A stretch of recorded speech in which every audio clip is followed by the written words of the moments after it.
بسم اللہ الرحمن الرحیم۔ السلام علیکم۔ پاک وائس سٹوریز میں اب سب کا خوش آمدید۔ قسط نمبر 10۔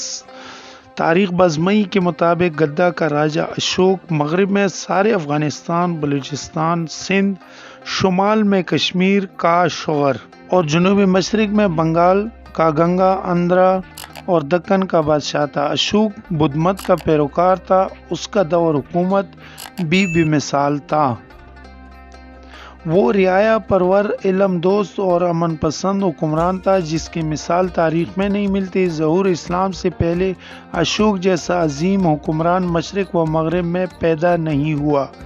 اشوک نے محبت، رواداری، پاکیزگی، مساوات اور اخلاقیات کے علم کو بام عروج تک پہنچایا اور اپنے اقوال و فرامین چٹانوں پر کندہ کروائے جن کی نشانات آج بھی موجود ہے۔ اشوک کے بعد اس کا بیٹا جلوک تخت نشین ہوا اور 60 سال تک حکمران رہا۔ جلوک نے اپنے باپ کے علمی، ادبی اور اخلاقی ورثے کی حفاظت کی اور چین کے بادشاہوں سے روابط قائم کیے۔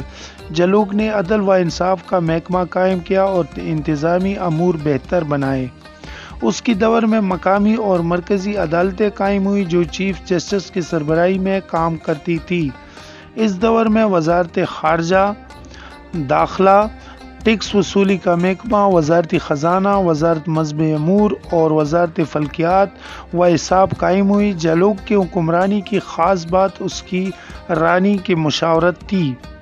ملکہ امور سلطنت چلانے میں بادشاہ کی مدد کرتی تھی اور ہر محکمے میں تعلیم یافتہ اور اعلیٰ خاندانوں کی لڑکیاں اور شہزادیاں خاص عہدوں پر فائز تھیں۔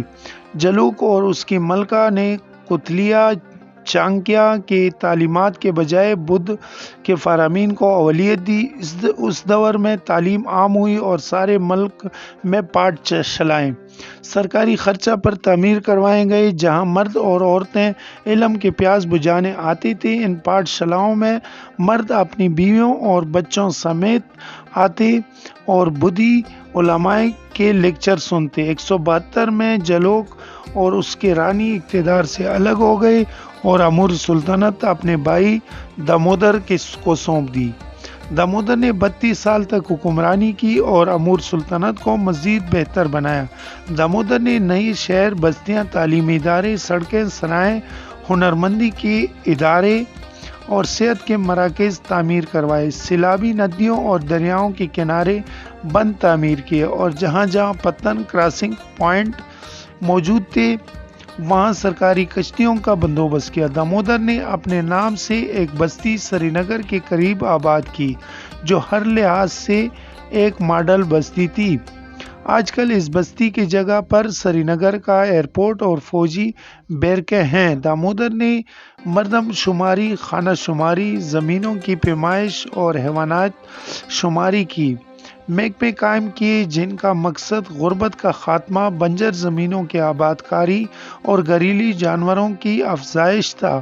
دامودر گوشت خور تھا جس کی وجہ سے گاؤں کشی کا قانون خود ہی نرم ہو گیا۔ اسی بادشاہ کے دور میں شاہدرہ یونیورسٹی کی وسعت دی گئی اور گندھارا یونیورسٹی کے علاوہ پٹنہ، بنارس اور شہباز گڑھی کے مقام پر کیمپس کو بہتر بنایا گیا۔ موریہ دور حکومت میں کشمیر اپنے قدرتی حسن کے علاوہ علمی و ادبی حسن کا بھی گہوارہ بن گیا۔ چینی سیاحوں اور نامور علماء نے کشمیر کی سیاحت کی اور یہ سلسلہ 432 تک جاری رہا۔ دھرم مستر، بدھ ورمن، سلوچی، تن چند اور تن سی سائی نامی مشہور کشمیری علماء نے چین کی سیاحت کی اور چینی ادب و علوم پر تحقیق مکالمے لکھے۔ اشوک کے انتقال کے بعد اس کے جانشینوں کا سلسلہ زیادہ دیر تک جاری نہ رہ سکا۔ سلطنت کا نظام جس عروج پر تھا جلد ہی وہ تنزلی کی طرف چل نکلا۔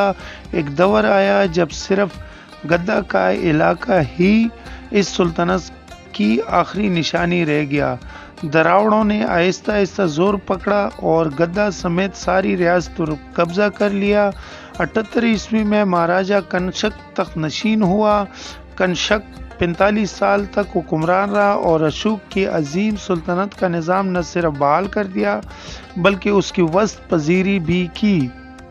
کنشک نے چین پر حملہ کیا اور تبت سے لے کر شاغر، یارکند خطن اور شمالی مغرب میں بدخشاں تک کنٹرول حاصل کیا۔ مشرق اور شمالی مشرق میں کشمیر اور مالکا علاقوں پر بھی فتح کا جھنڈا لہرا دیا۔ کنشک نے بلوچستان، سندھ، مکران اور مالکا ایرانیوں علاقوں کو زیر نگی کیا، مگر گدا، چولا، اندرا، گانگا اور مالوا کی ریاستیں اپنی جگہ قائم رہیں۔ ان ریاستوں کے راجگان نے کنشک سے اچھے تعلقات بحال رکھے اور کبھی کسی سازش میں ملوث نہ ہوئے۔ ان ریاستوں کے راجگان نے بدھ مت کی خوب خدمت کی اور کنشک کی تبلیغی اور اصلاحی پروگراموں پر عمل پیرا رہے۔ کہہ سکتے ہیں کہ یہ ریاستیں اپنی خود مختاری کے اندر رہتے ہیں۔ کنشک کے ہم منسلک و مذہب ریاستیں تھیں، جن کی وجہ سے کنشک کی حکمرانی مضبوط ہو گئی۔ باقی سٹوری اگلی قسط میں دیکھنے کے لیے ہمارے چینل کو سبسکرائب کر لے اور بیل نوٹیفیکیشن کو آن کر لے تاکہ اگلا کیس آپ تک بآسانی پہنچے۔ امید ہے آپ لوگوں کو یہ سٹوری کا کیس پسند آیا ہوگا۔ اگر پسند آیا تو ویڈیو کو لائک کر لے، کمنٹ میں اپنے رائے کا اظہار ضرور کر لینا۔ اگلی قسط میں پھر انشاءاللہ ملاقات ہوگی۔ اللہ حافظ۔